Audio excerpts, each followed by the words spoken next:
You're listening to the Good Old Boys Fantasy Football Podcast. Now here's your hosts, Kevin, Derek, and Alex. All righty, welcome in, ladies and gentlemen, to another episode of the Good Old Boys Fantasy Football Podcast. I am Derek, and joined as always by your co-hosts, Kevin and Alex. Gentlemen, how we doing? Doing good, man. Week 2, of the preseason is underway. We know that Gardner Minshew is going to be the starting quarterback of the Las Vegas Raiders. So we have some confirmation or cementing there in that position. We still don't know about the Steelers. We still officially don't know about the Broncos, but anybody who watched that game knows that contest is pretty well over. Bo Nix looked really good. And outside of that, I think all the quarterback positions are kind of solidified. There's no real other camp battle, if you will. Jaden Daniels was officially announced. We got as official confirmation on not JJ, but JJ's out. That Sam Darnold's going to be the guy there in Minnesota. Mm-hmm. Yep. So it's a little bit of news and notes there. The latest news that came out this evening was, Jerry Jones reporting that talks between the Cowboys and CeeDee Lamb are progressing and going very well. We'll see how that goes. Jamar Chase continues to be a hold in as he's looking for a new deal as well. So it'll be interesting to see kind of how the next couple days here goes to try and get those guys in and some reps before the regular season starts. And then let's see, Jaylen Warren tweaked hamstring. He's iffy if he's going to be ready by week 1. So that kind of gives Najee a little bump up or Jalen a bump down, depending on how you want to look at that here to start the season. And let's see here. What else? Seemingly everybody on the Saints is dinged up here at the moment. It's been there's a lot of little injuries. I don't think there was anything too significant that came out of last weekend's games. No, I'd agree. I didn't see anything significant, so that's a good thing. Yeah, right. I will say when we reconvene again next week, it will be a tough day for a lot of people because that's cut day, and the new CBA says that teams don't have to incrementally get down to their 53-man roster and I think it's 17-man practice squad. They just have to make sure that they're down to their 53-man roster by 4 Eastern on the 27th. So we get to this time next week. There's gonna be a lot of tough conversations that will have been had. A lot of tough conversations between guys and their significant others, their families. A lot of dreams that are going to get dashed. I know we all take good pride, not to be a Debbie Downer here. We love this league. We love having fun playing fantasy football and acting like these guys are our dudes and everything. But that's a tough day is coming next week. It's gonna be a tough day. But all that to say, back to what this podcast is about, if you're drafting somebody who is on the cusp there, pay attention on the 27th because they may not be on a team. I bet you there's also 1 or 2 big name casualties that day too. I wouldn't be surprised if there's some dudes that sign some big contracts that teams are like, yeah, we would rather not pay you or we would pay you to not play for us than have you on our roster. Fair enough. Yeah. Go ahead. I was just going to say, it's always interesting with the news, right? Because you have cut day and then you have like fill in the gap day. Yeah, practice right? Of teams who are, well, not only practice squad, but like, take the Cowboys, for instance. If a veteran back gets cut and they really don't love what they're seeing out of the running back room, they might bring in another back to kind of help fulfill that, what you're saying. Right? Yeah. And be able to take some of that pressure off of whether it's Dowdle or whatever workload they had in mind for Zeke. Right? It's just one that I had in mind. Fair enough. Any other kind of news notes, anything like that we want to hit up? We've got the draft tiers on the slate tonight, and so a lot of folks, folks kind of wondering what's going on with that. Before we get to what's up, Tyson? Good to see you. Thanks for joining us. We'll talk about that if you want to, Kevin. Tyson in the chat.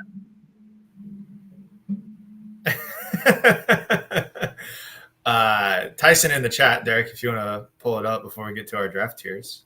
Yep. So Kevin has a hard take on Kenny Pickett, from what I hear. I don't know if there's any hard take on Kenny Pickett. I mean, the dude, he does not look good.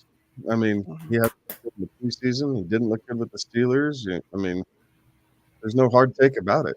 He is not a player that's fantasy relevant this season. So even if he gets thrust into a starting lineup, I don't think he's going to be a guy that any of us are searching after and pounding the waiver wire for. How about the next guy? How about the next guy? You taking him? The Tom Brady comeback? I'll tell you what, if Tom Brady makes a comeback, yeah, he's a guy that I think everybody's going to be looking after. Yep. I saw that they were doing their, little practice run broadcast thing. I wonder how it went. We'll never see that tape. That tape will never, come out. If it does, it'll be years, decades down the road. But they were doing their little practice out there in San Francisco. Yep. What was I was going to say something. Say real quick while you're thinking, we'll hit up some of these other comments. So, Fantasy Football Hustler saying, what up, dropping a like, and Tyson saying hello and haha as well. So, guys, if you have questions, comments like that, throw them in the chat. Let's have some fun here tonight and rock and roll through that. We're going to be rocking and rolling through the draft tiers. And Alex, did you think of your thought? I did. Yes, I do have a question. I'm going to throw it in the chat out loud here. Because it's in a league that we're all in, and it's a league that I was just drafting in, and it was kind of some pre-show talk that we were having. We're in a guillotine league together, and it's a 16-team league, which is tough if you're unfamiliar with the guillotine league. After X amount of weeks, the lowest score in the league, it doesn't matter if you won your matchup, but the lowest score in the league gets axed from the league, and their players go into the available player pool. You can pick them up off of waivers. I enjoy a guillotine league. I think there's good strategy to it at the draft. My whole goal with the guillotine league is to just get to week 4 and then try to work my way from there. That's how I view a guillotine league. There's your free advice. I don't think I've ever won a guillotine league, but I seem to have decent success in guillotine leagues. But we're in a guillotine league together. I was drafting 15th. It's the latest I've drafted in the first round of a league this year. And I was faced with a pretty difficult decision. And I want to get your guys' thoughts on how I did. And again, we kind of talked about this ahead of time, so it's not raw, but I didn't actually out and out ask you guys how I did. But I'm picking at the 115. Available to me for running backs were Jahmyr Gibbs, Kyren Williams, and Travis Etienne. Available to me at wide receiver was DK Metcalf, Drake London, Marvin Harrison. And then no tight ends had been taken, so all of the tight ends were available. And the only quarterback that was gone was CJ Stroud. So Josh Allen's still available. Patrick Mahomes, Jalen Hurts were still available. I went with the 115. I went with Kyren Williams. On the turnaround, the guy picking after me went Kelsey, then Metcalf, and I picked up ETN. What is your strategy when you're picking at the end of a 16-teamer, right? So if you're picking 14, 15, 16, what would you have done in that situation? So I don't necessarily dislike the picks that you made and went through that. I probably wouldn't have gone to running back there at that point, right? Like with this particular league, right? It's start 2 running backs, start 3 wide receivers, a tight end, and then 3 flexes as well. So there's a lot of different kind of roster construct there. And with having to start at least 3 wide receivers and how that'll kind of come through, I probably would have gone and done a little bit more of a balance and right? Like I was on the clock about just a couple of picks ahead of you and a couple of picks after you in that particular league, and that's the route I went was more of a balanced type of approach, going running back with Saquon in the first, and then following that up with Drake London in the second. But on the back end there, right? Like you've got to go through and find a way to either create a massive positional advantage for yourself, or, as Kevin said, really kind of make a splash and go for upside on that one. And so, like, I think that, you're certainly trying to create the positional advantage by doing what you did there. How that pans out, that's a different thing to be seen. And with the running backs, they probably provide a little bit safer floor. Yeah, I think I agree for the most part. If I'm on the back end, I'm trying to make up points right away, is my thought, right? Like I have to find a way to get a 1-2 combo that's going to stack up against the likes of Christian McCaffrey, Bijan Robinson, Breece Hall, Tyreek Hill, CeeDee Lamb, Justin Jefferson, St. Brown, Chase, right? Like your first 7 picks in most drafts, give or take. So I'm trying to find upside.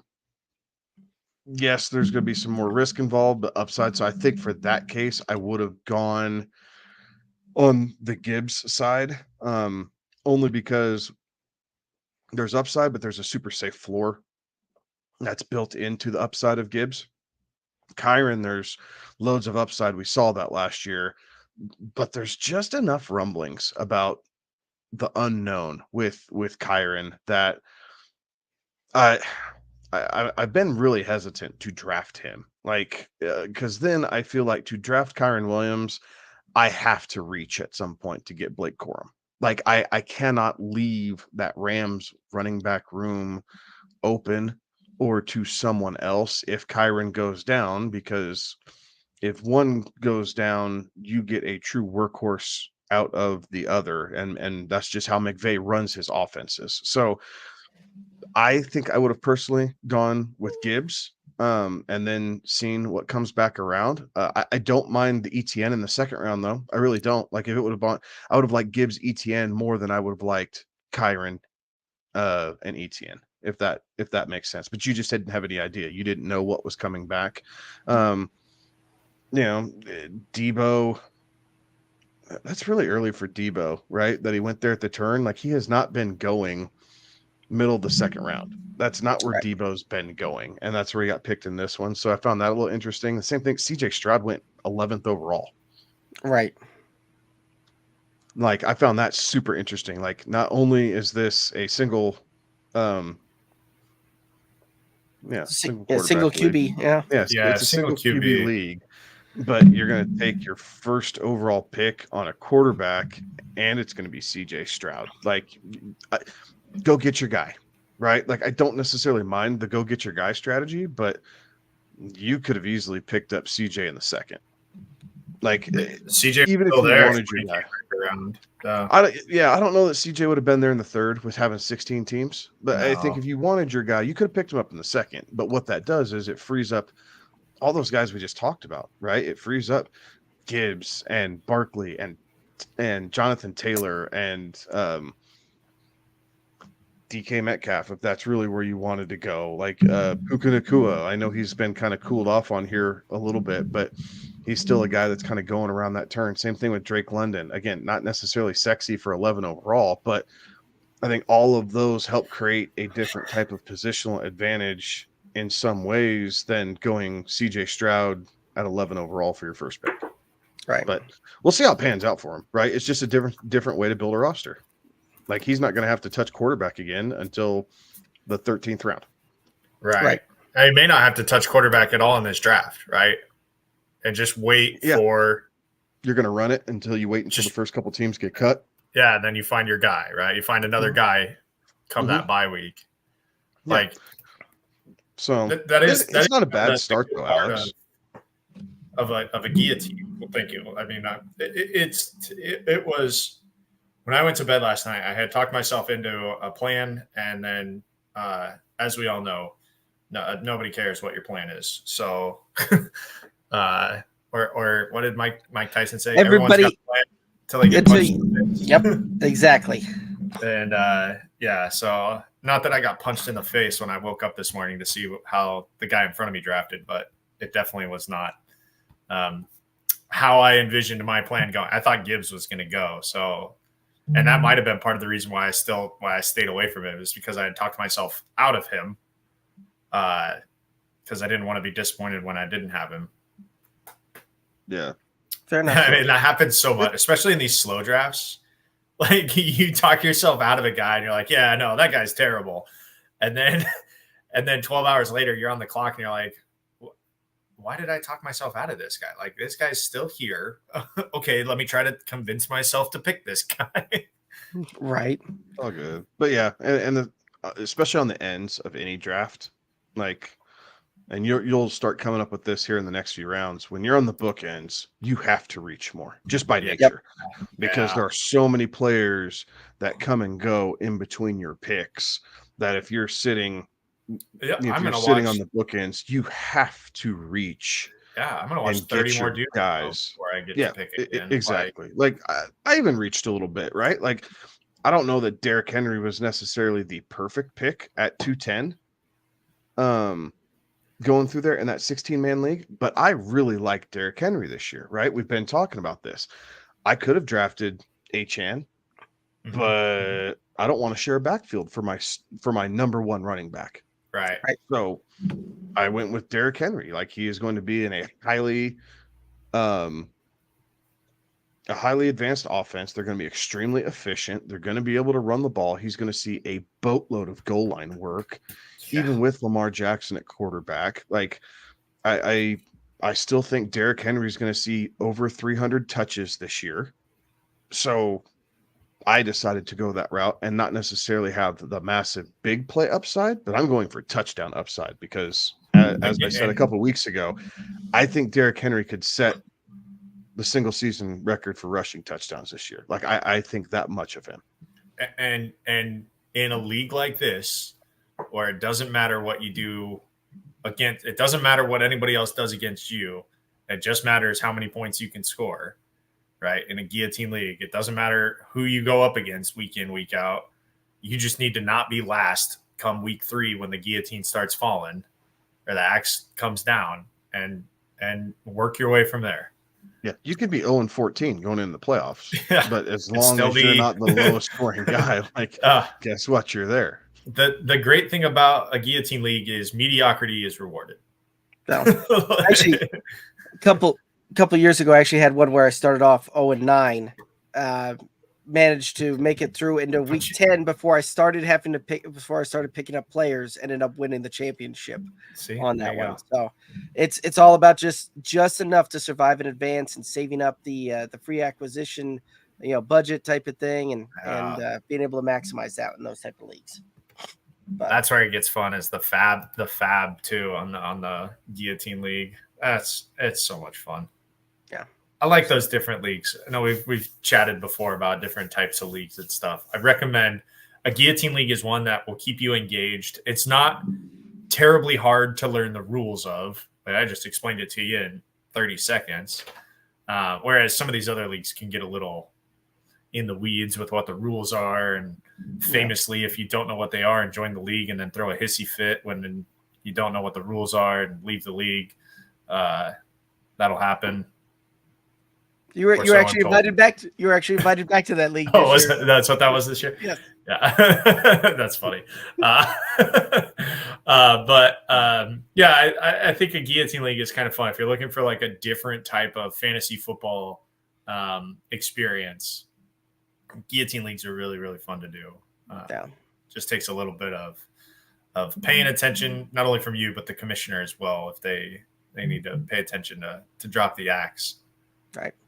Well, Kevin and I are also doing a zombie league and a pirate league. Yeah. That we're drafting through as well. So that's interesting and fun there too.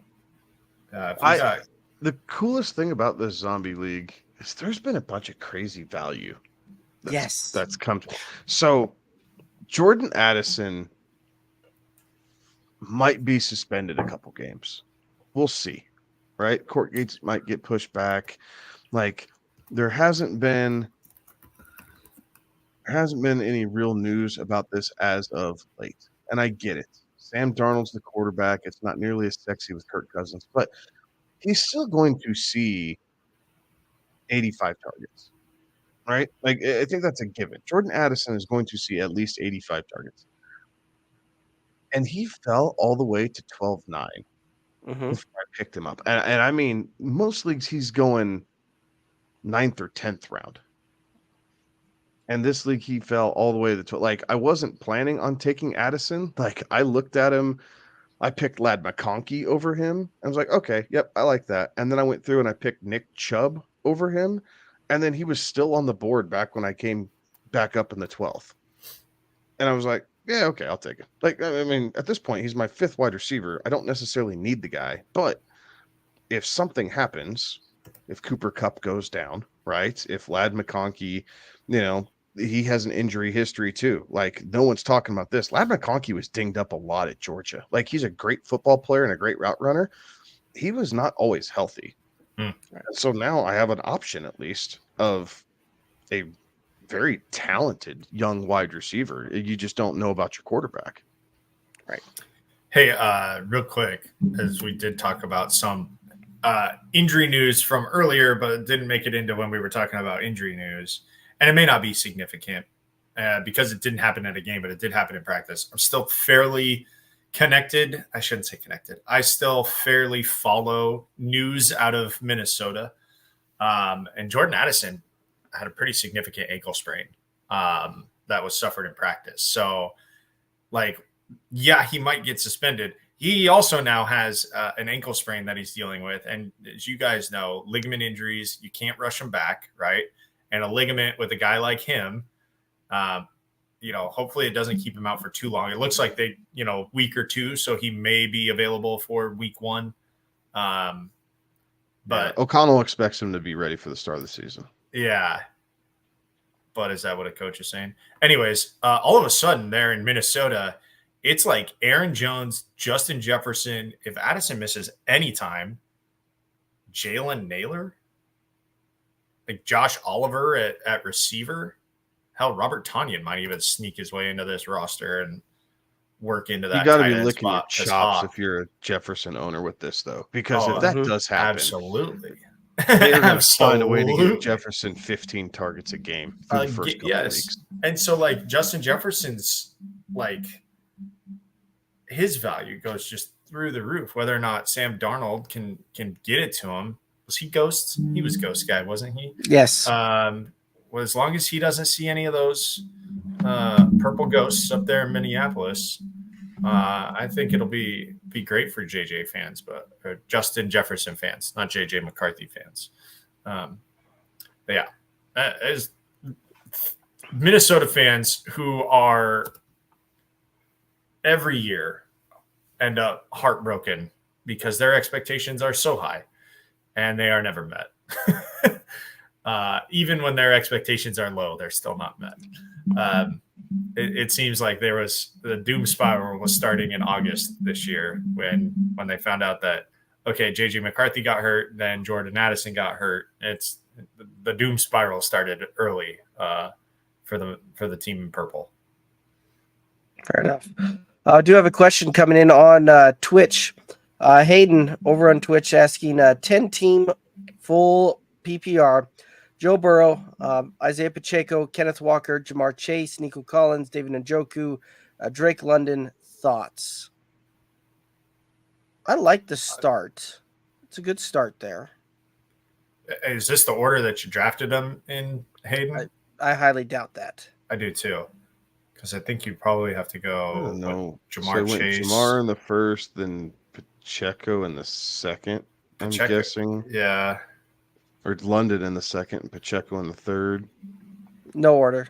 Order. Okay. All right. Yeah. This is just the team. It's okay. I don't love the running back room, honestly. Like, Pacheco, he's had 3 shoulder surgeries in the last 17 months. Like, the dude runs violently. So if he stays on the field, yeah, you love it. You want a piece of Kansas City's offense.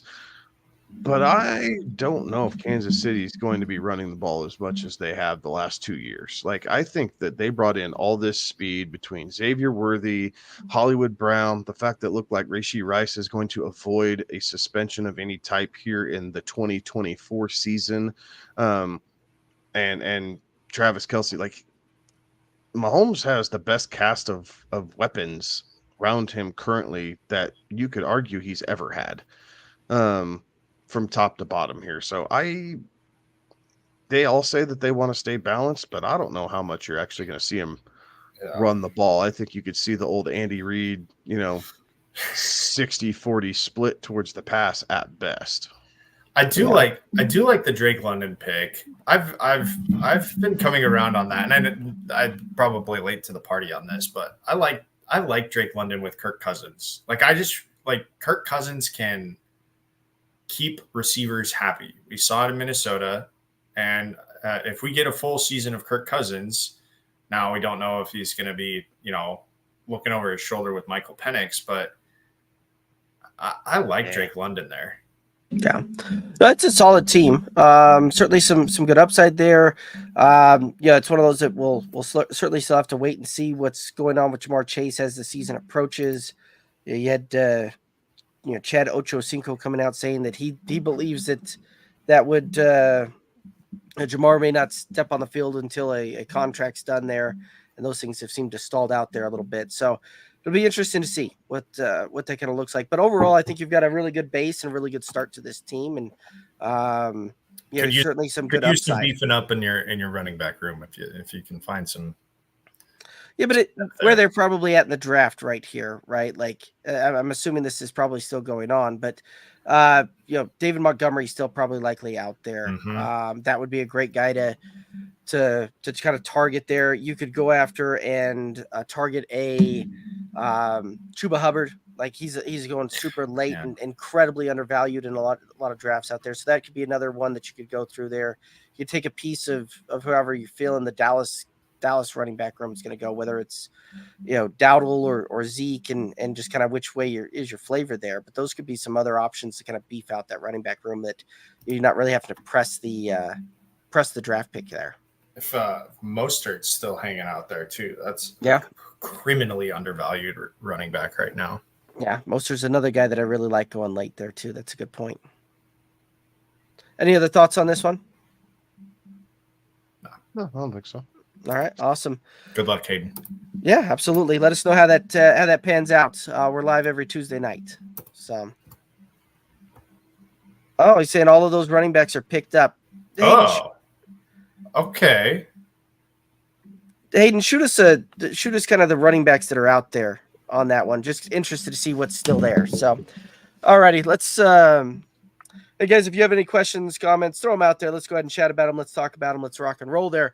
But while we're waiting for some questions, comments, things like that to come in, let's go ahead and hit up the old draft tiers, and it comes through. And the draft tiers, right? That's one of those that is definitely a strategy that I heavily buy into when it comes to drafting, right? And Kevin, I know that you've got a really good kind of point of view around the draft tier, and kind of the strategy and how you view that. And if you want to kind of lead us through that a little bit. Yeah. So when I'm doing draft tiers, I am looking for similar in statistics players, right? And kind of where I think that they're going to shake out. And the whole idea around the tier-based system is you always have an option.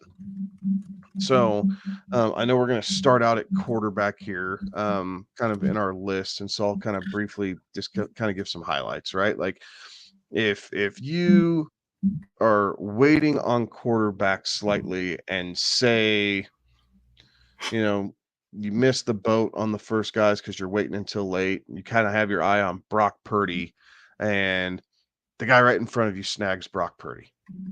I'm like, well, crap. Now what am I going to do? Like, I need a quarterback.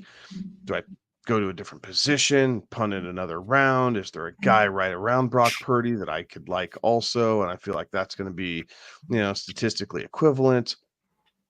And it just helps you with the pivot, right? Because no draft plan goes 100% how you think it will when you step into the room, right? There's always some sort of shakeup. There's always a head scratcher. There's always a holy cow, I can't believe this guy fell to me. And so you kind of reshuffle your plan around because you want to be able to get this value on the board. So what this does is it just kind of helps with some of that. So um, again, this is kind of how I have things set up. When we're going through here,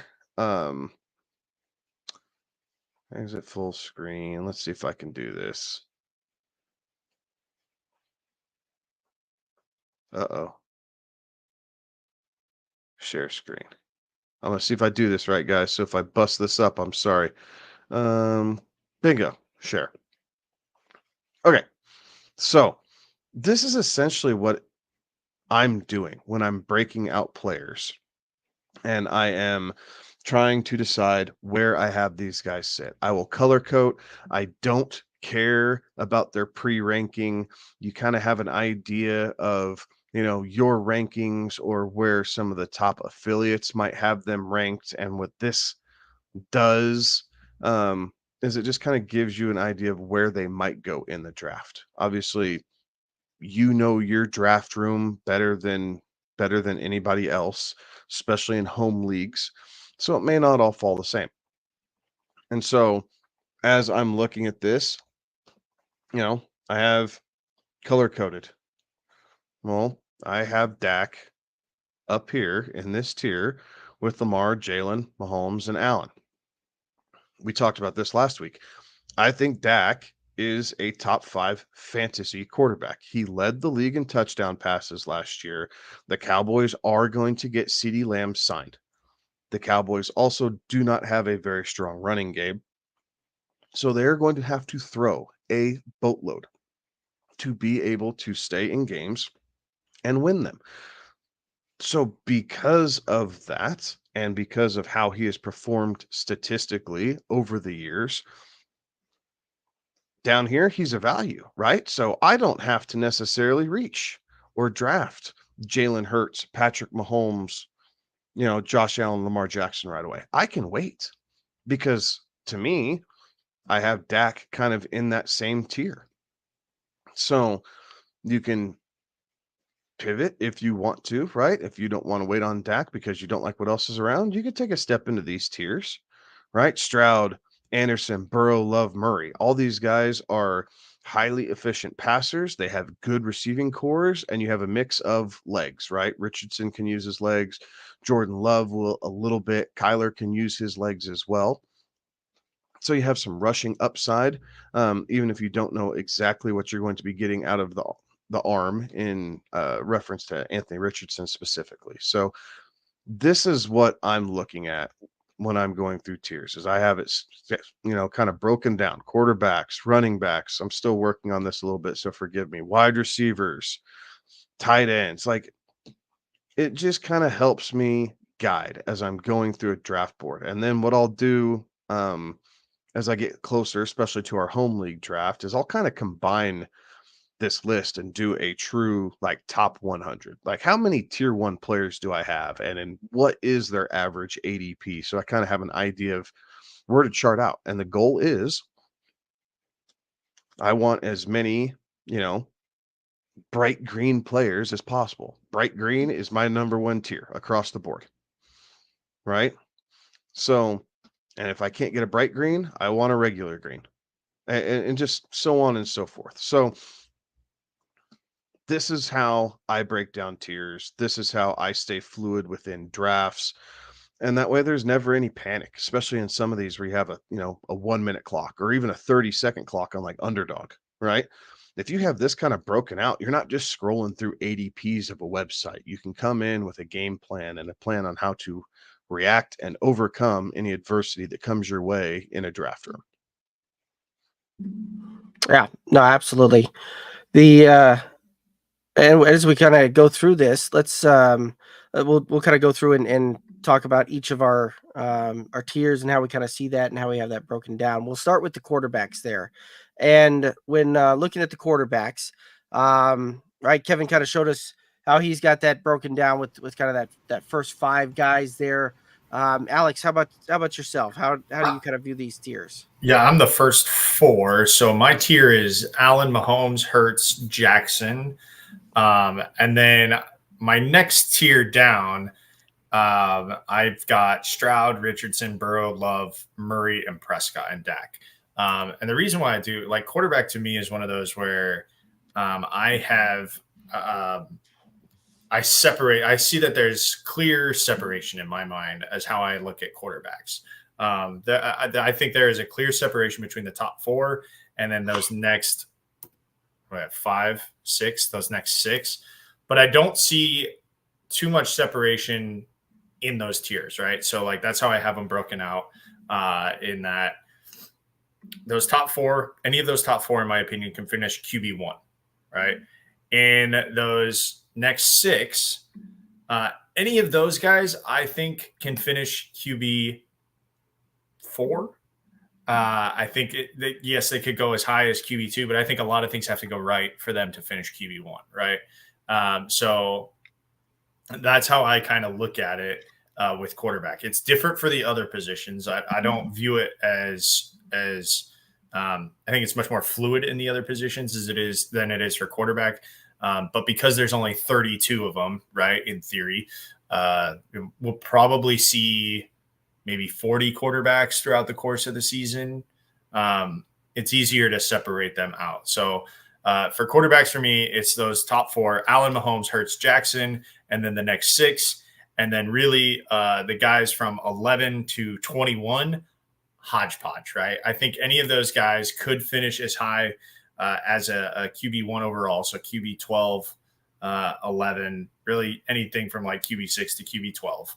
But I could also see them finishing, around that QB1 area, just outside of QB1 territory into like QB2. So that to me is like any of those guys has the ability to finish in that area. I see a big tier break though between Baker and Deshaun. Like that's to me where I think that's a huge tier break. And I'm going to be honest with you, if I'm drafting and I don't get one of my top 21, which again, I'd be happy with any of those top 21 because I feel like they can get to QB2 territory, and realistically they are, right? But if I'm not getting any of those top 21, I'm not sure that I did my draft right. Right. And you should be able to get of the top 21 if you're in a 12-team league. Like you should be able to get 2 of your top 21, right? Like that should be a thing if you're paying attention. So that's kind of how I view the quarterbacks. Fair enough. Hey, Kevin, we went through some of that, but what do you have any other kind of thoughts to add to your tier there and your tiers in the QBs? I mean, I think everyone's top 10 is relatively the same, right? I think the guys who are interesting are the guys who are on that fringe QB1 territory and why, right? So, the Brock Purdy's, the Tua's, the Jared Goffs are guys that are on that fringe where the ADP goes, right? Does Purdy's hyper efficiency in the passing game continue in San Francisco? Well, maybe, but I really want to see Brandon Ayuk back in camp to be able to solidify that. Like, I think Brandon Ayuk is a big enough part of this offense that you need him there to help Purdy's efficiencies, because specifically the connection between those two guys was almost historic in the efficiency that Purdy had throwing to Brandon Ayuk. Jared Goff, I love me some Jared Goff as, if you're waiting on quarterback a little bit and you do kind of miss that first, 12 quarterbacks, Jared Goff's a nice safety net, guys. He really is. With Amon-Ra St. Brown, Jahmyr Gibbs, you have Laporta there. Jameson Williams is getting hyped up in camp. The efficiency of the Lions offense, we expect their defense to be improved. Like, there's a lot of Jared Goff that I like, that I can take him as, if he falls all the way down to QB 14, 15, 16, I have faith he can finish in the top 12.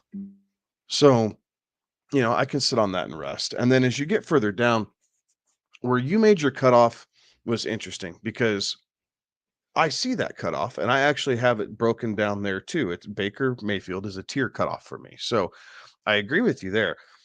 I'm not screaming doom and gloom there though, because what you have below there, maybe with the exception of Deshaun, is some very interesting upside of players who probably aren't being thought about in the right way. Geno Smith, brand new offense coming into Washington. We all think it's going to be a little bit more highly revolved around the passing game. As much as I love DK Metcalf this year, I would be a fool to not at least look at Geno as a second quarterback super late in drafts, right? I don't need him as my starter, but as a second quarterback super late in drafts, just in case something happens, okay, fine. Will Levis is another guy, right? Like, if I'm drafting and I don't love where I had to pick a quarterback, or I felt like I had to pick a quarterback, right? Will Levis is a high upside type of pick. He's a gunslinger who has rushing ability. They surrounded him with weapons. Like, he's a guy who intrigues me. Sam Darnold, right? Sam Darnold is still super low on lists. His ADP has not caught up to the fact that he is a starter of an NFL team. So I have Darnold in that same tier because he has Justin Jefferson. He will have TJ Hawkinson. He will have Jordan Addison. Whether those guys play right away or not, by the time you need Sam Darnold, his full cast of characters will be around him, and he can help fill in on some of those weeks. And a guy that I've just put into this tier, and in large part because of what I've seen in the preseason, is I'm throwing Bo Nix into this tier.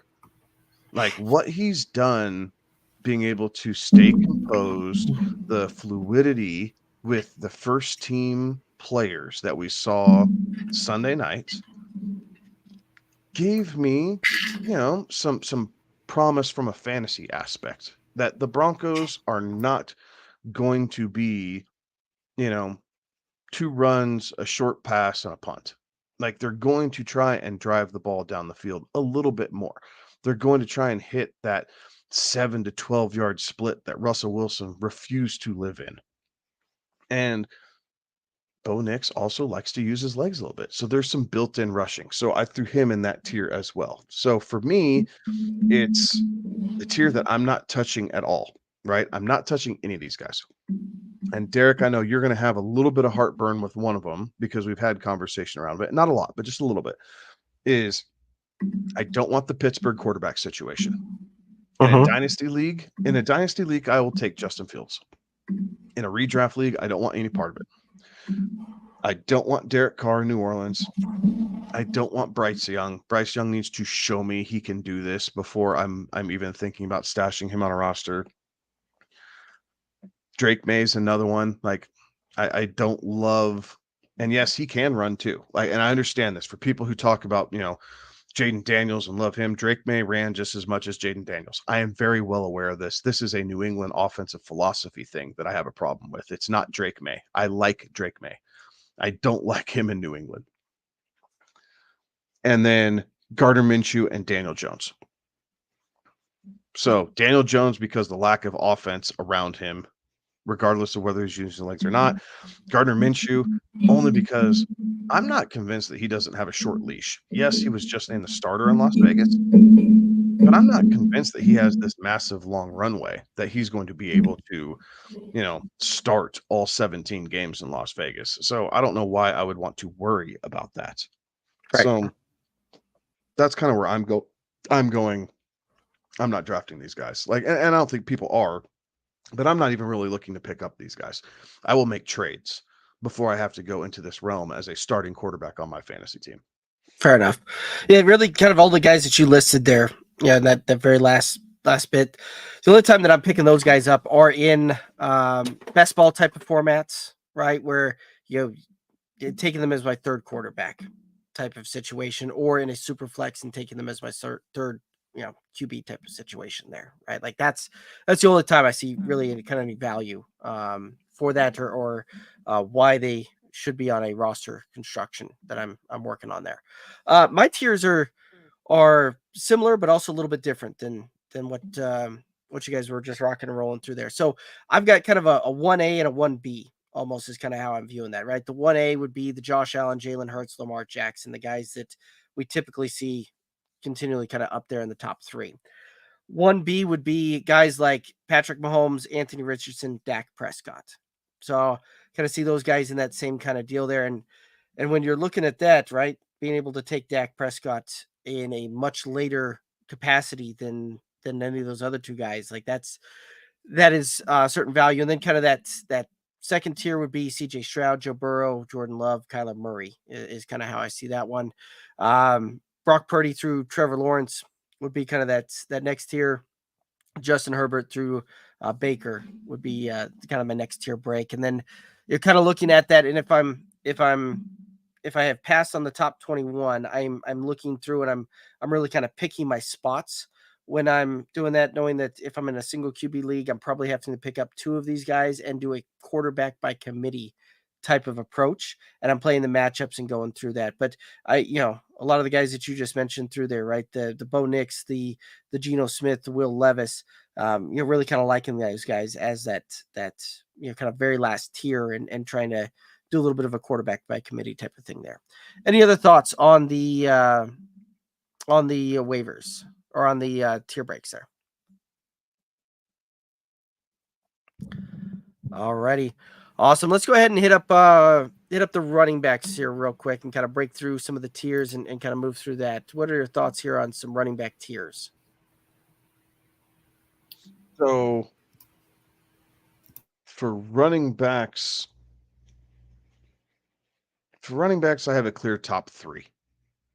It is McCaffrey, Bijan, and Brees as a clear top 3. And then after that, I have a little mini tier by itself of Jonathan Taylor and Saquon Barkley before everybody else. And the reason I have these 2 guys up is sheer volume. It is the fact that they are the alpha in their offense. The Colts have one of the best offensive lines in football. And I think to keep Anthony Richardson healthy, they're going to try and pound Jonathan Taylor a lot. And then Saquon, I think we're going to see some explosion out of him. It's the best offensive line he's played behind in his entire NFL career. And I think he's going to be kind of revitalized to play for a winning football team here at the moment. So after Saquon, then we kind of get into kind of the main chunk of the rest of what we would kind of consider RB1s. Jahmyr Gibbs, Kyron Williams, Travis Etienne, Derrick Henry, Devon Achane. All these guys, I contemplated taking Derrick Henry up a tier, especially with as high as I am on him. And I think maybe by the time the season starts, I will. But at the moment, that's kind of where I have those tiers set. And then after that, I kind of have a hodgepodge. Like a lot of these guys to me are the same after this. Like I don't have any resounding favor when it comes to Isaiah Pacheco or James Cook or Kenneth Walker or James Conner or Stevenson or David Montgomery. Like I don't really have anything that just pulls into me. The only thing that I like because of value, because in that same tier, is I have Raheem Mostert. And there's just the value concept with Mostert. So I like him probably the best because of the value. But outside of that, a lot of these guys are the same. Like they're going to have some up weeks.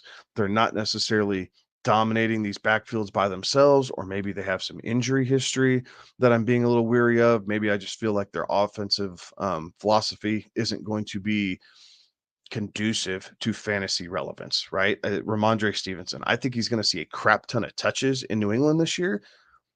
I don't know if they're going to be on the field and leading enough games to have him bleed the clock out in the fourth quarter, right? And sometimes you absolutely need all those points.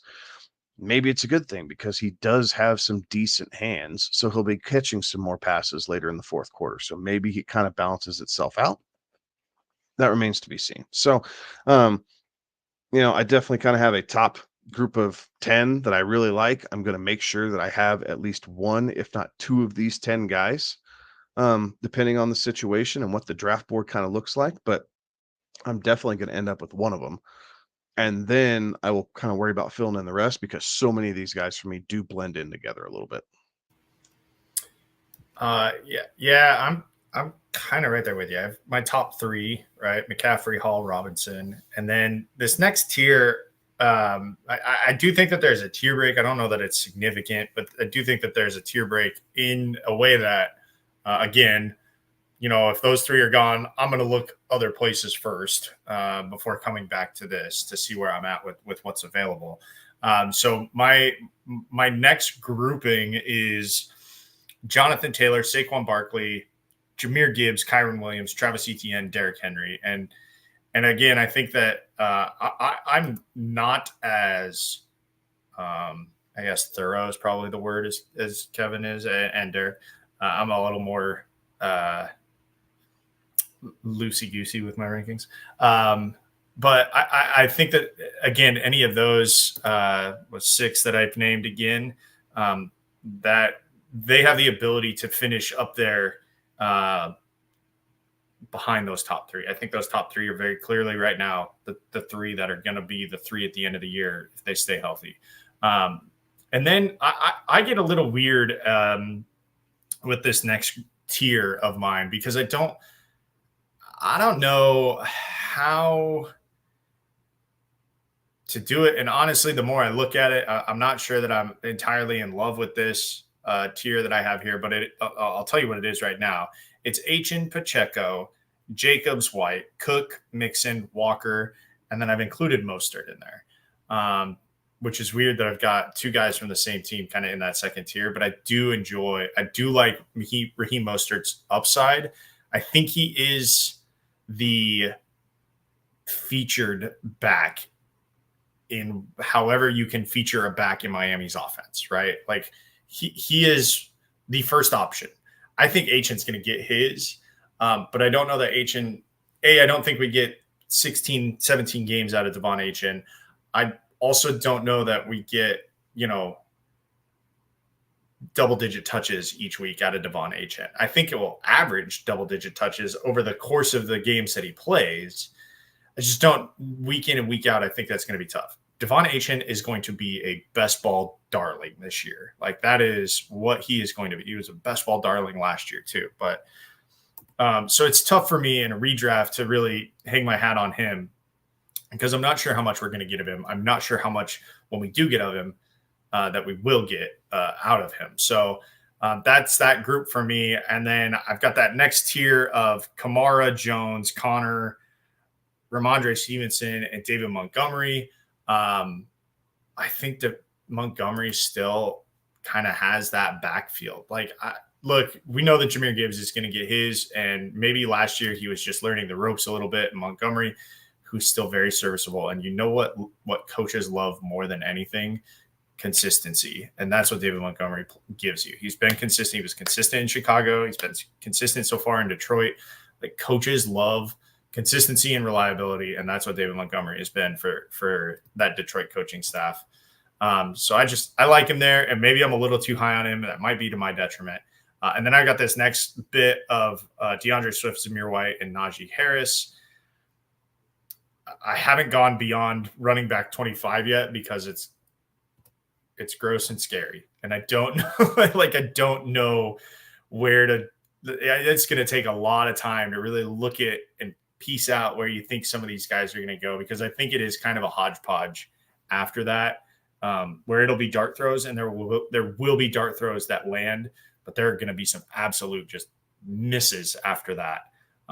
Pretty confident in the top 25 that I have that they will at least flirt with the top 25 overall. Again, if they all stay healthy and all that, but that's where I'm at. But I think after that, it's tough. And that's even with there's a Chuba Hubbard sitting out there, right? There's a Denver starting running back somewhere in there, right? Like, we know that there's a Denver running back that's probably going to get some run. I think, I might still have a Cincinnati running back that's out there. Yeah, it was Zach Moss. So, like, there are teams that aren't represented in my top 25, and they're going to, like, just by virtue, they should finish up in the top 25. But, man, it it's a chore after this. It is a chore to finish ranking this tier breakout with the running backs. Fair enough, right? When I'm looking at this one, the running backs for me get very kind of small tiered at the very beginning of and the top of the list, right? Like Christian McCaffrey, I have him in his own tier, right? Like there's not really it's him and then the rest of the field for me, and so to speak. Behind that, I have Breece Hall, Bijan Robinson as kind of that tier 2, right? Tier 3, again, 2 guys, Jonathan Taylor, Saquon Barkley in this one. That next tier is where it starts kind of getting a little bit bigger for me. Basically, Jahmyr Gibbs, Kyron Williams, Travis Etienne, Derrick Henry, Devon Achane, Isaiah Pacheco, right? Like, while I have these guys, some of these guys in this same tier, there are some guys that almost are where they're going. It's tough for me to draft, right? Like, while I believe the statistical output will likely be similar to, I don't know that I want to deal with that on the week in, week out for my fantasy roster, right? One of those guys being Jahmyr Gibbs, one of those guys being Devon Achane, right? Like, these guys are going to be guys that have to be hyper efficient and really, really rock and roll off of being able to be hyper efficient and put up points in with lesser touches, right? Whereas a lot of these other guys are going to be probably much closer to 15 to 20 touches. These other guys may, likely a little bit less than that. Kind of next tier I have beyond that is Rachaad White, Joe Mixon, Kenneth Walker, Alvin Kamara, James Conner, and David Montgomery, and Raheem Mostert. It kind of defined a little bit of the ADP there. And because the guys, the tier following that would be like Josh Jacobs, James Cook, Aaron Jones, and Ramondre Stevenson, right? Like, this is one of those that there's a couple of places in the draft when I'm going through, like, I'm really looking to try and take the sweet spots on this one. And if I can get a couple of the guys in the same tier as, if I can get a couple of guys between Rachaad White, Joe Mixon, Kenneth Walker, Alvin Kamara, James Conner, David Montgomery, Raheem Mostert, like, I'm walking away from the draft pretty happy. And kind of the way that's broken out for me is you can ultimately, just how the draft falls, a lot of times you can end up walking away with 3 of those guys kind of between rounds 4 through 7, 5 through 8, just depending upon how the draft falls there, and really kind of break it out that way. Any other thoughts here on the running back tiers and how that kind of breaks down? Alrighty. We do have a couple of questions, comments coming in here. Philly Mike off on the YouTube saying, trade alert, being offered Jonathan Taylor and T. Higgins for Tyreek Hill. They have Najee Harris, Zamir White, David Montgomery, and DeAndre Swift at running back. The wide receivers are Mike Evans, Christian Kirk, Pittman, Jaden Reed, and Tyler Lockett. Thoughts on the Jonathan Taylor and T. Higgins for Tyreek Hill trade?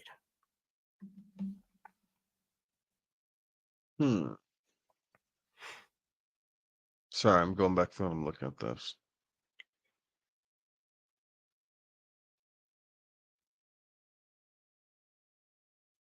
I don't think I mind this. Which side would you rather have? The Jonathan Taylor? I think I'd rather have the JT side. Yeah, I think I'd rather have the JT side.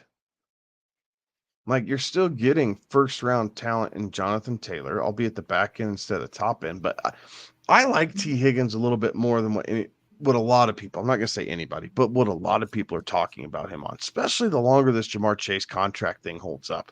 Mm-hmm. Like, T. Higgins played good foot soldier. He came into camp.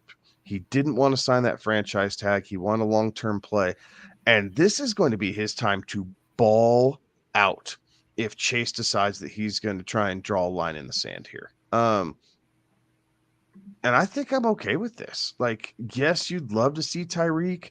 It's not that he's slowing down necessarily, but you did see him get dinged up a little bit. I don't know that you're going to see the hyper focus on Tyreek this season. Mike McDaniels has come out and said he wants to run the ball more. You want to get Jalen Waddle probably a little bit more involved than what he was last year. They brought in Jonnu Smith, so they have a tight end who can stay on the field and block at least a little bit, and then maybe catch some passes, which has kind of been a little non-existent in this Miami offense here the last few years. But I think overall, this makes your team better. Like, it really does, because now, while you lose the true number one receiver, Mike Evans is not a bad number one when you can pivot between Higgins and Pittman for your number two, and then be able to throw Kirk in your flex. Like Jaden Reed, not that he's obsolete, but you don't have to participate in the Green Bay wide receiver Olympics where you never quite know which one is going to be hit up. Like, you now get to avoid that completely. So I think I like it. I think I really do. All right, awesome. I'll co-sign on that. Very good. Terry also having a question coming in here. Traded away Marvin Harrison Jr. for Pittman and Walker. New team: Hurts, Kyron, Walker, Hill, Pittman, Jake Ferguson, Debo. Benches: Connor, Ridley, Mike Williams, Jamison Williams, Raheem Mostert, Deontay Johnson, Corum. Full PPR redraft. Was this like an 8-man team? Like, Terry, you got a pretty stacked roster here. Terry's doing well for himself, and he's done what Kevin will tell you to do if you're a Kyron Williams owner, and that is get yourself some Blake Corum shares to defend against any nefariousness that may happen to Kyron Williams. Yeah, absolutely. I think that's crazy. First off, that this is what you have as your team here. I think you're going to end up playing Mostert more than Walker. Yeah. As long as Mostert stays healthy, but I like the start. Excuse me. I like the starting lineup. Like, I like you have the Rams backfield, right? You have the Rams backfield, you have Mostert, and then you have Tyreek Hill, Michael Pittman, and Debo to kind of run out there into your flex. And then you're just playing hot hand, right? You have James Conner, which you can slide in there, Calvin Ridley, Mike Williams, and Jamison Williams. I think both of those guys present some potential high upside. Deontay should be a big volume guy for Carolina. They got to throw the ball to somebody. So, you're kind of protected, yet have upside on different side of things. So I don't mind it, right? As much as I do like Marvin Harrison Jr., I think you can live with this, being able to get a solid wide receiver 2 and a solid running back 2 out of it. Yeah, I would concur, right? Like, really like this roster, kind of top to bottom. Definitely some high upside plays, some good, like, just a good mix overall. So yeah, cosign. Any other thoughts on these trades? Are we ready to hit up some wide receiver tiers? I actually like that he traded away Marvin Harrison Jr. and we're about to talk about wide receiver tiers here. Absolutely. Let's go ahead and hit it up. Because I've got thoughts, and I don't know why I'm thinking them, and maybe I'm totally off base here. But I'm seeing Marvin Harrison Jr. just rocket up these draft boards. He's falling actually quite a bit over the last little bit here. Okay, well, still, he is. Let's go. I'll go Fantasy Pros here is what I'm looking at. PPR, they've got him going 9th. The 9th overall. wide receiver. Yeah, 9th wide receiver. 16th overall. Yeah, during a lot of the summer, especially best ball, like he's been a first round pick in a lot of those. I don't see it. I don't see it. And maybe I am blind to it, but here's what I see. He has played one series in the NFL. He has a quarterback who is coming back off of an injury that needs to get his own head straight. I was just looking up the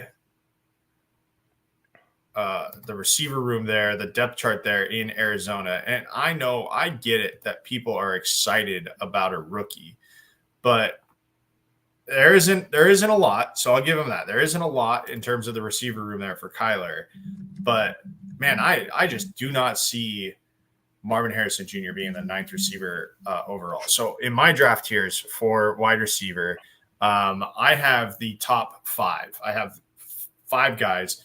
CeeDee Lamb, if he signs, and we believe he's going to sign.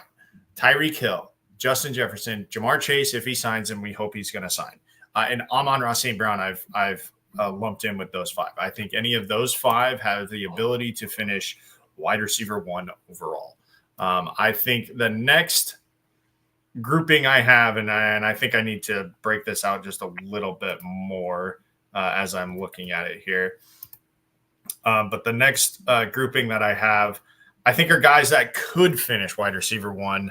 But I think a lot of things, again, would have to go right for them. And I have that as A.J. Brown, Garrett Wilson, Puka Nacua, and Devontae Adams. And I know that there's going to be some question marks raised in that. And honestly, as I'm saying it out loud, I've got some questions for myself. But I think that if things go right, they have the ability. I maybe take out Puka and Devontae Adams given their situations now. Devontae Adams with Gardner Minshew, although Gardner Minshew is not afraid to throw the football. We know that. He is not afraid to throw the football. And if he doesn't have to worry about getting replaced out there in Vegas, he's going to huck that ball around the yard. And I think Devontae Adams, who is a vacuum with the catch radius the size of Montana, I think that he will benefit from that. So that's why I kind of keep him in there.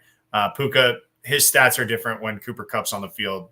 How much Cooper Kupp plays is directly correlated to how effective Puka Nacua is. In this third tier that I have is Drake London, who has a quarterback that I trust can supply a receiver. Chris Olave down there in New Orleans because he's the best option. Debo in San Francisco, and then Mike Evans, who has been nothing but consistent over the 10, 11 years that he's been in the league. Every year he's been in the league, he's had 1,000 yards receiving. I don't see that stopping because he's done it with multiple quarterbacks. So again, that tier is another tier that I think could finish wide receiver 1 overall, although less so.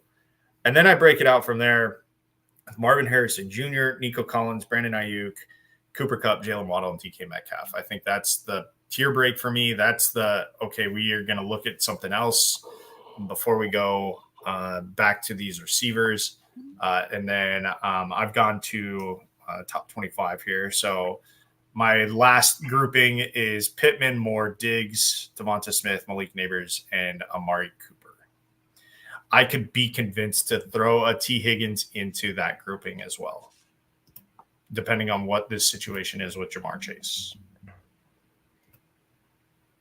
Fair enough.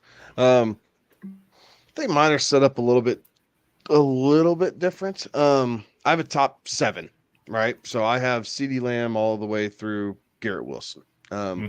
True alphas, good quarterbacks, high target share, kind of all the things. Garrett Wilson's maybe the one outlier because we haven't really seen him play with Aaron Rodgers. But I do think I think some of their disagreements in camp have probably been blown out of proportion here a little bit because Aaron Rodgers likes it a certain way. Garrett Wilson has never had a quarterback who understands the game the same way Aaron Rodgers does. They're getting on the same page here, so I do think that'll work out. So outside of that, my tier 2 is where things kind of shake things up for me a little bit here. I have in no particular order Harrison Jr., Adams, London, Debo, Mike Evans, Cooper Kupp, and DK Metcalf. Like, I absolutely love getting 2 guys out of that group.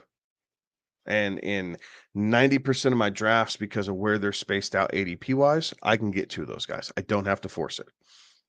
So I can play with things a little bit, get 2 guys out of that group, and then followed up with Puka, Olave, Nico, Ayuk, Waddle, Pittman, and DJ Moore. I am very close to throwing T. Higgins into that group. Currently, I have him in the group right behind it with Diggs, Neighbors, Amari Cooper, Zay Flowers, and those guys. So I'm not opposed to moving him up slightly, but I'm not quite there yet. And then you kind of go down, and then let's see, what do I have next? And then I have Christian Kirk, Chris Godwin, Rashee Rice, Jaden Reed, Terry McLaurin, kind of in their own little group here by himself, and then Hollywood Brown. Maybe. I don't understand the full extent of this injury, right? We haven't gotten a whole lot of news out of Kansas City.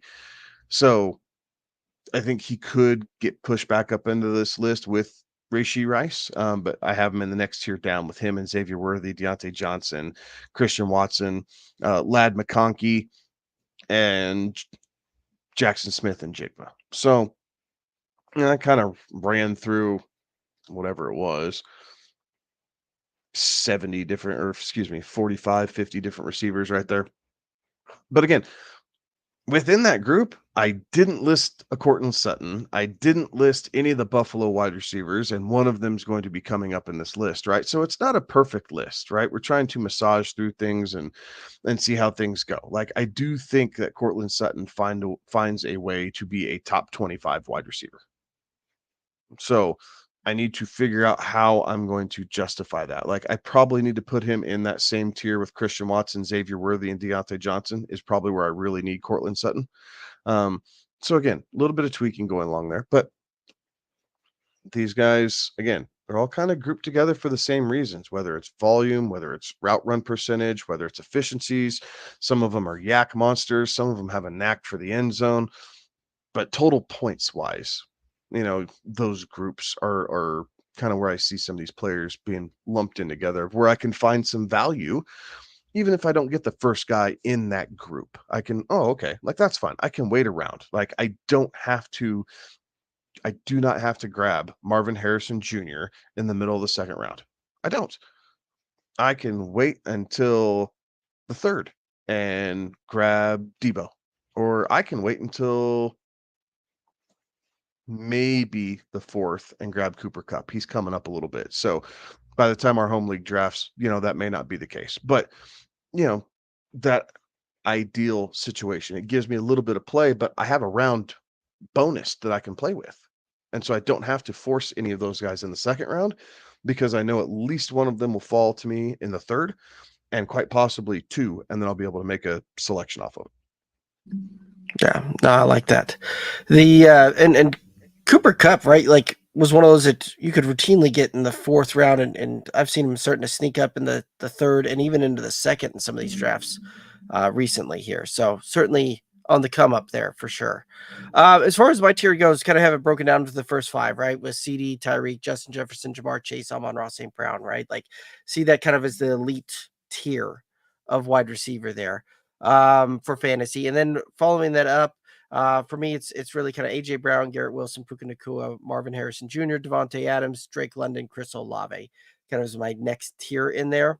And then the third tier breaks down with Debo, Mike Evans, Nico Collins, Brandon Ayuk, Cooper Kupp, and DK Metcalf there, right? Jalen Waddle didn't quite make the cut there as far as how that looks and moves. I kind of have him going to that next tier there, but really kind of liking the fact that, with how these kind of tiers come out, that I can walk out of a draft and be able to realistically have 2 to 3 of these guys through the first 4 to 5 rounds in a lot of cases, and be able to solidify my draft that way.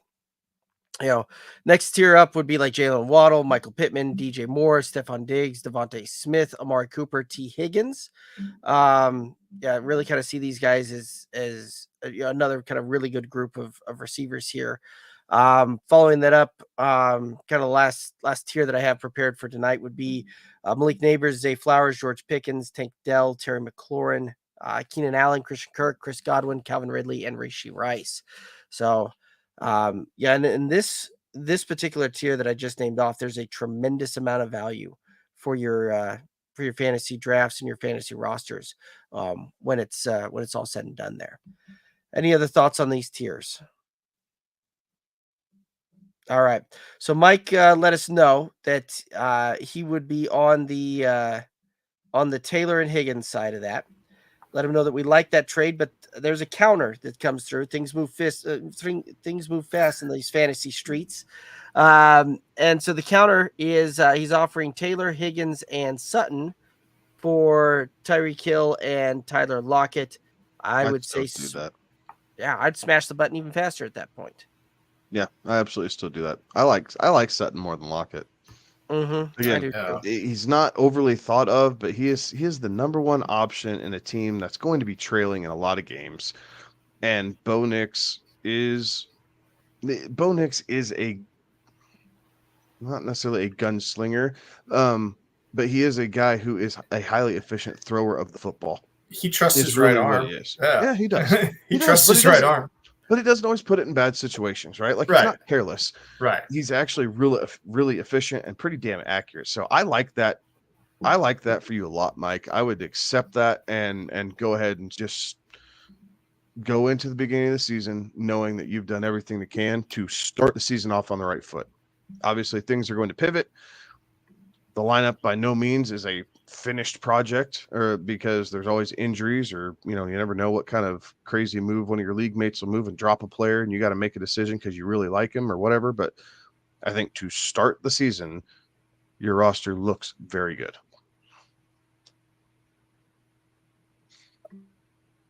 I like it. Any additional thoughts here? No. All righty. Let's go ahead and head on over to the last position group we're going to talk tiers tonight, and that is the tight ends. Thoughts on the tight end tiers? So I don't have a bunch of tight end tiers this year. I really have a lot of these guys kind of grouped together. I have a top 6 that I really like between Kelsey, Laporta, McBride, Andrews, Kincaid, and Evan Ingram. After that, I have a little mini tier of George Kittle and Kyle Pitts that I kind of like more than everybody else. And after that, it's Jake Ferguson, David Njoku, Brock Bowers, TJ Hawkinson, and then kind of everybody else. Like the only special highlight that I have on my, the cheat sheets that I build is if I'm grabbing Mark Andrews, I am grabbing Isaiah Likely. Like that is it as far as a tight end handcuff goes. But outside of that, the rest of these guys, like I'm going to get one of the guys in the first 3 tiers that I have. I know I'm going to get one of those. I'm going to make damn sure I get one of those. And then I'm just going to see how the rest of it kind of buffs out. I don't like carrying 2 tight ends in a redraft league, if at all possible. So I'll see what the waiver wire hands me, but Cade Otton will be sitting out in there. Ben Sinnott will be sitting out there. Tyler Conklin will be sitting out there. Luke Musgrave will probably hit the lineup and not. Noah Fant, Taysom Hill, depending on how he's registered in your league, might be an interesting one to kind of pick up. Like there's tons of guys that you can stream out here, and that's fine. I want one of these first, whatever it was, 12 guys, right? I listed 12 guys that I kind of have in green, in different shades of green. And so there's your top 12. And I'm happy with any of them. I can build a roster on any of it and feel like I will have maybe not the advantage with any one of these guys, but because of where I can get them, I can construct a roster appropriately. And any minor gaps that I might have in the tight end position, I feel like I can make up for with my wide receivers and running backs. I think the biggest takeaway from all of this is that there is not one of one anymore, right? No. You can argue there's a one of one in the running back room, and Derek has argued that. Christian McCaffrey is one of one. I don't think you can argue that there's a one of one in the quarterback room. I don't know that you can argue that there's a one of one in the wide receiver room. And in the previous 3 or 4 years, there was a one of one in the tight end room. It was Travis Kelce, and then it was everybody else. I don't think that's the case anymore. Given the I don't want to say how old he is, but given the wear and tear on Travis Kelce's body, given the fact that they have brought in more weapons, right, more receiving options there in Kansas City than there was last year at this time, or really any previous year. the gap has closed in the tight end room. So I'm with Kevin. I have my top 6. Mine includes Kyle Pitts. Again, I think that's the Kirk Cousins effect. But it's those same 5: Kelsey, Laporta, McBride, Andrews, Kincaid, and Pitts. And then I have George Kittle and Evan Ingram.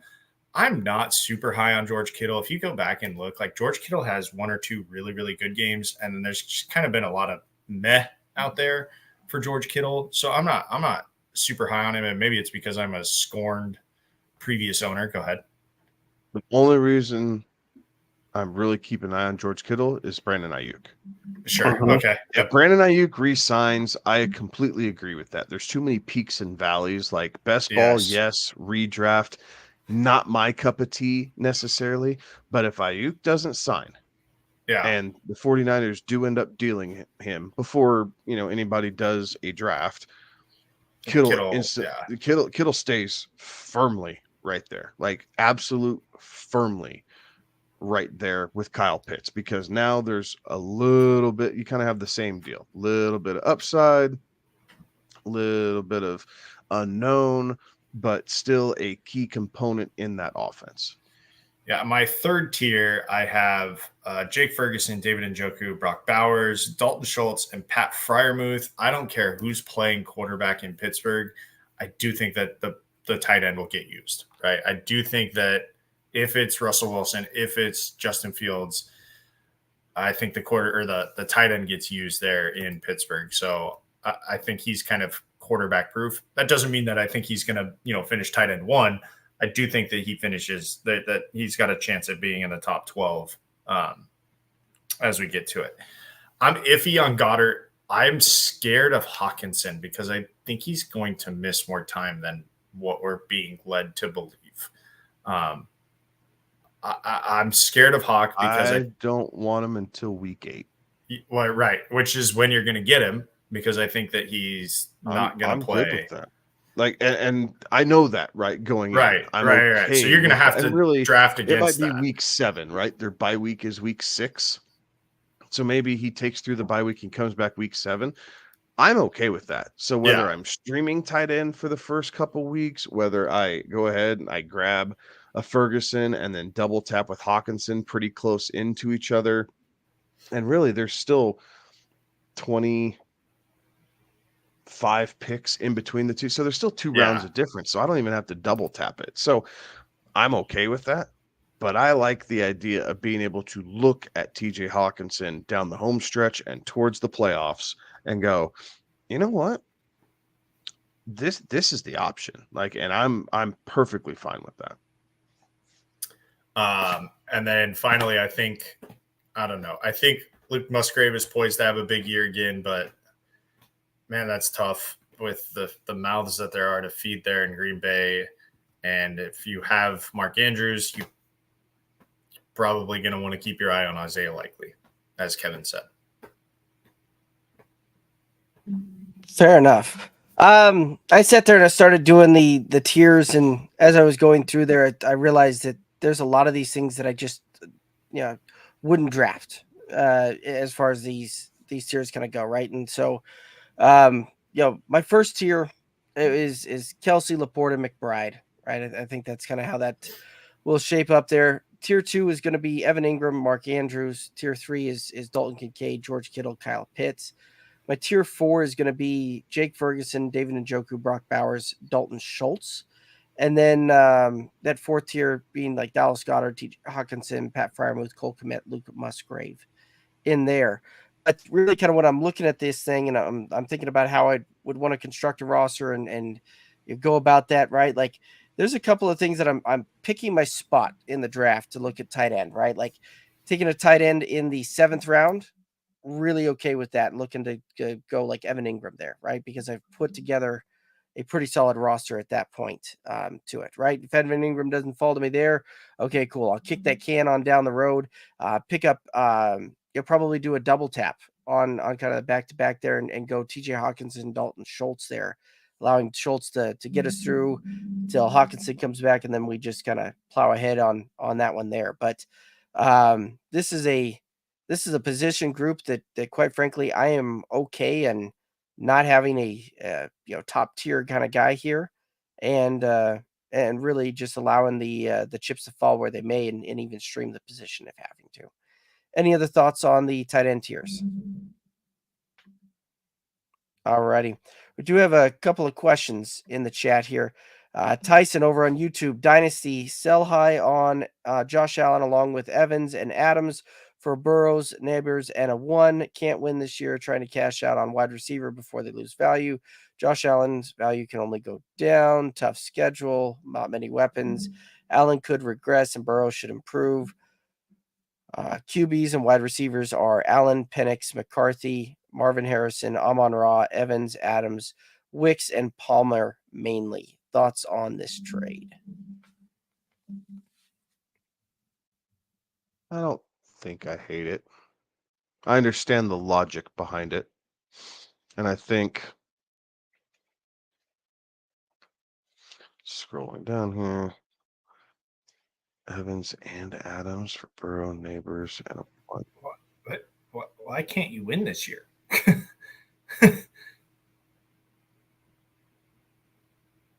I think that's an interesting question as well, right? Like, what is it? Your running backs that? Yeah, because like you've You got feel like they're really a setting you top back tier because with wide Allen, receiver with Amon-Ra. yeah, with Allen, You've got you Allen. have. I get that Penix and McCarthy aren't really. Okay, I see. You need a super flex quarterback. But you don't have to have a super flex quarterback. Other teams are stacking up like crazy. I think you're okay here, Tyson. Like I think you could go out and offer Devontae Adams if you need a second quarterback and try and get a Geno Smith, right? Like you're not trying to get a young up and coming. Oh, you can easily win this year. Yeah, I'd go for the ship. I kind of agree with Alex here. Like I think if you really need that second quarterback, that's fine. Like look at it like a Geno. Baker Mayfield. Right. Yeah. Right, trying to pair Mayfield and Mike Evans back up for one more year. Like it's not a long-term solution, but man, you do have a very good roster. I don't know that I'd be throwing it in on this one. You got the young receiving core with Harrison and Amon-Ra, so you're okay there. Kyron's young. You have Cleveland's backfield. But yeah, I think if anything, maybe you look to flip Adams and try and get something like a Geno. Hell, what if it's like I don't know why I'm guessing. I have all these. Matt Stafford, Baker Mayfield. See what the Will Levis owner is looking for. Like maybe he's not happy with Will Levis. You never know. But try and nitpick some of these tiers, but think older quarterback, right? Rodgers, Cousins, Stafford, Mayfield, Geno. Like those guys would be guys that I'm targeting. If you're trying to win this year, I mean, help. I don't know that I want to give up Devontae Adams for Sam Darnold. Like I think I'd rather just take my chances with Devontae Adams. Yeah. But when whoever's got Sam Darnold realizes they've got him on a 1-year rental, Brown, throw out a 2025, a draft pick for that type of thing. Like that's something that could be done there too. And it wouldn't have to be a first. It could, you probably get that done with even a third, maybe a fourth type of thing. Tyson, who's your tight end? I'll let him type that in here. I still think even a Gardner Minshew, if you're that desperate for quarterback, right? Like it's out there. Problem is, start 3 wide receiver, 2 flex, and super flex. Starting Ford, Wicks, Palmer, which is not great. Oh yeah, you McBride are is what? Yeah, McBride is a tight end.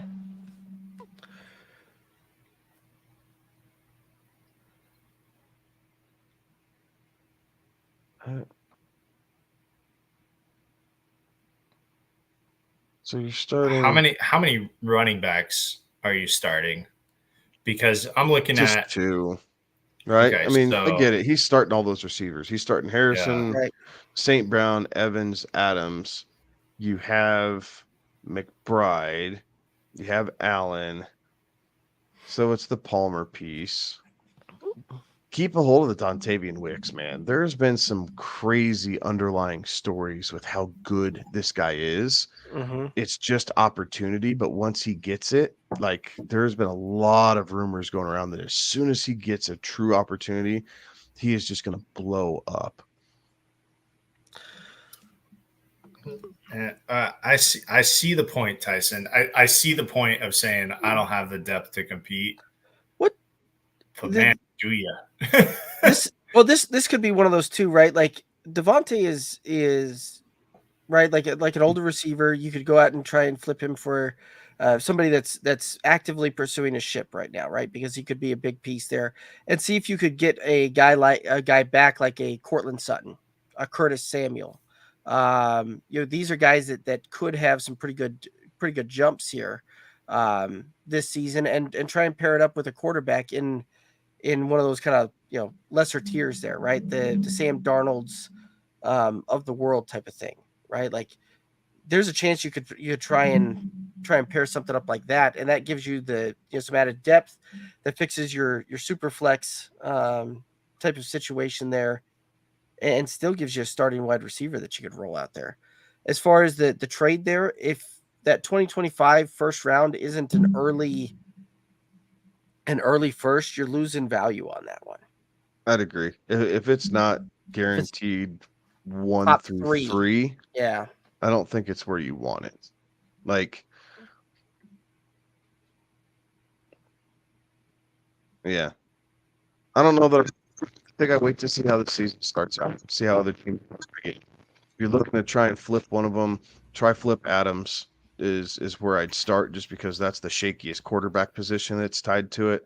Mm-hmm. And see what you can do is possibly getting an older quarterback for an older receiver, and seeing what that does for you. But I think I'd ride this into the season and see what happens. Yeah, exactly. So look, I know you went McCarthy. You had the opportunity to draft Bo Nix. I'm assuming, like, yeah, you're probably wishing you drafted Bo Nix right about now. That's okay. Like, we get it. But I tell you what, man, there's always that one quarterback who slips, right? Jalen Hurts was a second or third round pick in rookie drafts, Mm-hmm. and then here you go. Like, I mean, it's never a guaranteed. It's never a guaranteed thing. So I think I'd rather take a run at another championship than punt a season and still not know where you're going to shake out in the draft, because your team's good enough. You're going to win games by default. Like, Mm-hmm. you're just going to win games by default. So your personal first round pick is still going to be mid at best. And then you're hoping the guy that you just traded Josh Allen to is doing worse than you. And I don't think that happens with giving him Allen and Evans and Adams. Like, I think you're looking at a mid and then a late first round pick. And then you're having to pair two firsts up mid and late to try and jump into the first round early to get another quarterback if that's what you feel like you really need to do. Like, I just don't see how it helps you, Tyson. Yeah. Yeah, I would co-sign on that. Any other thoughts on this one? All right. We also had Ravens show yo on the YouTube asking the question, can you give thoughts on their team in the looks like it's 12 team head-to-head full point PPR, 3 keepers, sleeper league, 1 QB, 2 running backs, 2 wide receivers, 1 tight end, 2 flex, a kicker, and a defense. And Raven, we can certainly do that. We can. You got to give us. You got to give us your roster. We'll gladly give you our thoughts on it. Oh, there it comes. All right. So Lamar Jackson, James Conner, David Montgomery, AJ Brown, Puka, Mark Andrews, Brandon Ayuk, Jaden Reed, Moody, and the Steelers defense. It's a very solid starting lineup. What else do you have for running back? Because I don't think anybody trusts James Conner to play all 17 games. Facts. Like where are you pivoting to when that happens? Here's his bench. Bench is Zach Moss, Okay. Khalil Shakir, Gus Edwards, Jacoby Myers, Rico Dowdle, Roshan Johnson, Jatavion Sanders, Slayton, Quentin Johnston, and Bo Nix. I think you're fine. I don't mind it. You have Moss and Gus there to help fill in Mm-hmm. for when Connor most likely goes down. Dowdle and Roshan are kind of yet to be seen. Right. Travian Sanders and Quentin Johnston, I'm not fans of necessarily, but that's okay. You got to have guys that you can drop and pick up something better on the waiver wire. So there's nothing wrong with having those guys to start with because it gives you waiver wire fodder after week 1 when you have, Puka or Kyron or something like that kind of breakout. You have guys that you can easily drop to improve. So I don't mind it. It's a good start to the season. Okay. Awesome. Very cool. Well, guys, is there any? I'm not seeing any other questions or comments out there, and appreciate everybody chiming in there and sending over the questions and let us rock and roll through that. Raven Show does have a bit of an issue. His 2 quarterbacks are Lamar and Bo Nix, and they have the same bye week. 1 week, who cares? Yeah. 1 week. You're gonna have to find an option there for week 14, but. Terry, let me know that I missed this one earlier. So let's make sure we hit up Terry's question here. Terry said he traded away the Marvin Harrison Jr. for Pittman and Walker, new team. I thought we hit this one up. We did. He's asking if we can still see his team from earlier, but he just got a trade offer for that. Oh, okay. There we go. Sorry, Terry. The if y'all can see the team from earlier, just got a trade offer. Trade away Kyron and Pittman for CD, or should I just keep the team as is? So Kyron and Pittman for CD, and this is the roster. Hurts, Kyron, Walker, Hill, Pittman, Ferguson, Debo, Connor, Ridley, Mike Williams, Jameson, Mostert, Deontay Johnson, and Corum.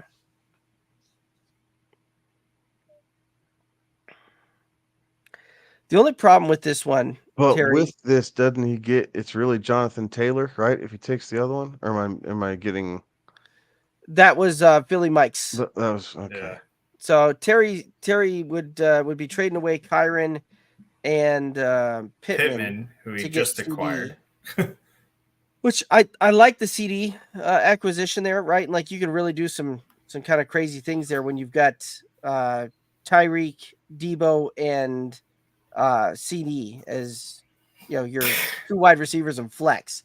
The problem that I see with this one though is that you really are going to be relying on James Conner and Raheem Mostert to play off of Kenneth Walker there, and neither James Conner nor Raheem Mostert have been beacons of health throughout their career. So that would be the one thing that kind of gives me some pause. But if you go out because of CD, and now you can try and flip Mike Williams for Zach Charbonnet, it takes care of the Seattle problem. Mm-hmm. Or right, like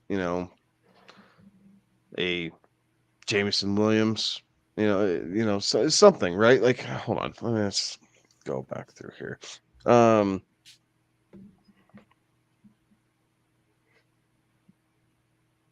7. Okay. See if you can flip Deontay Johnson for Javonte Williams. They go right next to each other in the draft, so it's not a damning thing one way or the other, but it kind of solves some of that running back problem. Maybe if you can't do that again, you're looking to flip that for Zach Charbonnet, something like that, maybe, Terry, just to kind of help protect your running back room. Because if you can get your running back room protected a little bit, I love this trade. Mm-hmm. I really do. So it's just you're another move away from protecting yourself. Now, to start the season, you're going to be fine, right? All these guys are healthy to go in, so there's nothing to worry about here in week 1.